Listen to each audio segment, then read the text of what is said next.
Hey yo! What's up mga idol? It's Merems again at welcome back again sa aking YouTube channel. So kung bago ka pa lang sa aking channel, please subscribe and hit the notification bell para rin updated sa mga panibago ko ina-upload. So for today's video mga idol, welcome back. It's Merems again. So please support my channel ng mga idol at hinahabol ko po ang watch hour ko. So maraming salamat po. So ang ating vlog ngayon ay bakit kailangan natin itago ang box o karton ng appliances na ating nabili. So bago muna natin sagutin mga idol, ay quick intro muna tayo.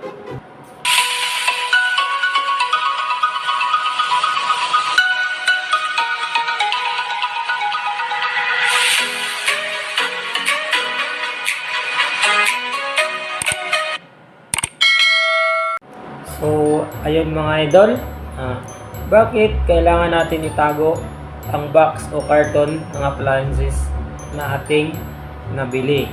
So mga idol, kasi pag appliances, meron niyang warranty at replacement. So yun po, kaya kailangan natin itago ang box o karton ng appliances na ating nabili. So yun po, may warranty. Ulitin ko po, may warranty at replacement.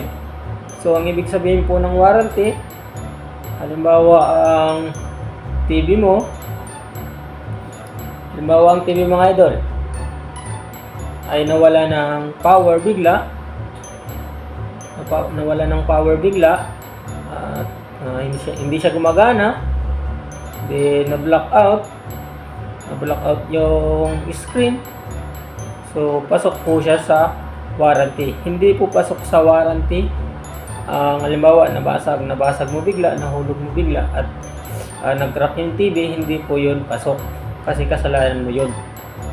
Hindi po yun pasok sa warranty. So yun po ang ibig sabihin ng warranty. Ano naman po ang ibig sabihin ng replacement? So yun din po ang replacement. Pag sa replacement mga idol, hindi siya umaabot ng 3 months, 4 months. Nasa 1 month and 2 months lang yan mga idol ang replacement. So pag warranty naman mga idol, nasa 1 year yan. Nasa 1 year ang mga warranty niyan. Depende mga idol sa appliances na yung binili. Halimbawa TV, 1 year warranty and 2 months replacement. So yun po ang kadalasang pag may bumibili ng mga customer sa Shimmery Enterprises. Saka nakadepende din po sa brand ang warranty. Kasi po kadalasan sa TV ay 1 year warranty and 2 months replacement. So mga idol, paano nga ba papasok sa warranty? So ganun po sa sinabi ko, halimbawa sa 1 year warranty, nawala ng power at ang screen niya ay nag-blackout. Halimbawa sa 6 months pa lang, pasok pa siya sa 1 year warranty mga idol. So ang gagawin mo dyan ay ibabalik mo siya sa binilhan mo. Halimbawa sa Shimmery Enterprises, ibabalik mo siya. Then ang gagawin niya ng company ay ipapaayos yan mga idol. So yun po mga idol. Then halimbawa naman sa replacement, halimbawa 1 year warranty and 2 months replacement.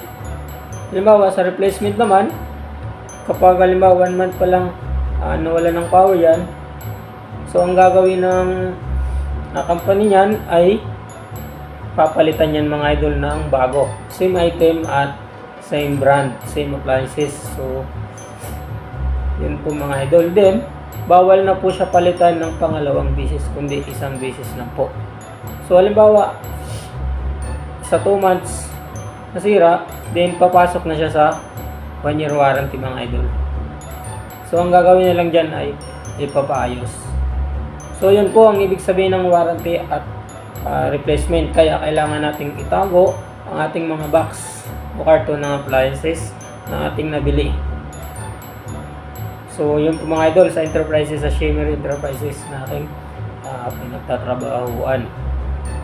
Then mga idol, nakadepende din sa mga appliances ang warranty at replacement. Hindi po parehas. Then depende din sa brand. So yun po mga idol. Kung may tanong kayo ay paki-comment na lang sa baba at akin pong sasagutin yan. So I hope meron mo pa ako na i-share sa inyo na kahit kunting information lang mga idol. Nakatulong ako. So yun po mga idol, hanggang dito na lang aking vlog. Maraming salamat sa panonood. God bless.